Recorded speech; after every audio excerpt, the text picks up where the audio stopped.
దివంగత జీఎంసీ బాలయోగి తనయుడు అమలాపురం ఎంపీ గంటి హరీష్ మాథుర్కు కీలక పదవి వరించింది. తెలుగుదేశం పార్లమెంటరీ పార్టీ విప్గా గంటి హరీష్ మాథుర్ నియమితులయ్యారు.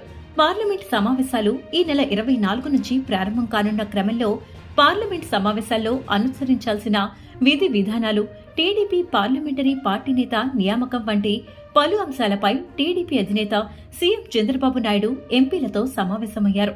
ఎన్డీఏ భాగస్వామ్య పక్షంగా టీడీపీ లోక్సభలో అడుగుపెడుతున్నందున సభ సమావేశాల్లో అనుసరించాల్సిన వైఖరిపై సీఎం చంద్రబాబు నాయుడు దిశానిర్దేశం చేశారు.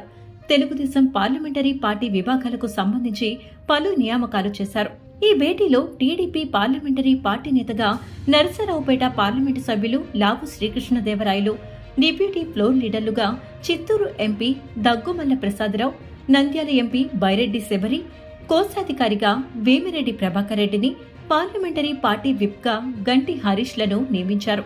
ఇకపోతే పార్లమెంటరీ పార్టీ విప్గా అవకాశం కల్పించినందుకు సీఎం చంద్రబాబు నాయుడు, మంత్రి నారా లోకేష్లకు ఎంపీ హరీష్ ధన్యవాదాలు తెలిపారు.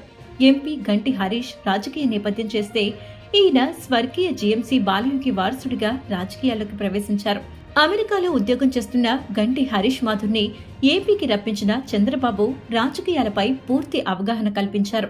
అనంతరం 2019 ఎన్నికల్లో అమలాపురం లోక్సభ అభ్యర్థిగా ప్రకటించారు. అయితే వైసీపీ వేవ్లో గంటి హరీష్ బాలయోగి ఓటమి పాలయ్యారు. అయినప్పటికీ హరీష్ ఏమాత్రం కృంగిపోలేదు. ఓటమి పాలైనప్పటికీ మరింత రెట్టింపు ఉత్సాహంతో పనిచేశారు.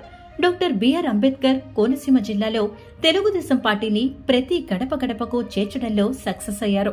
ఇకపోతే నారా లోకేష్ యువకులలో కూడా ఎంతో ఉత్సాహంగా పాల్గొన్నారు. నారా లోకేష్ సైతం హరీష్ మాథుర్ తన సొంత తమ్ముడు అని పలుమార్లు చెప్పుకొచ్చిన సంగతి తెలిసిందే.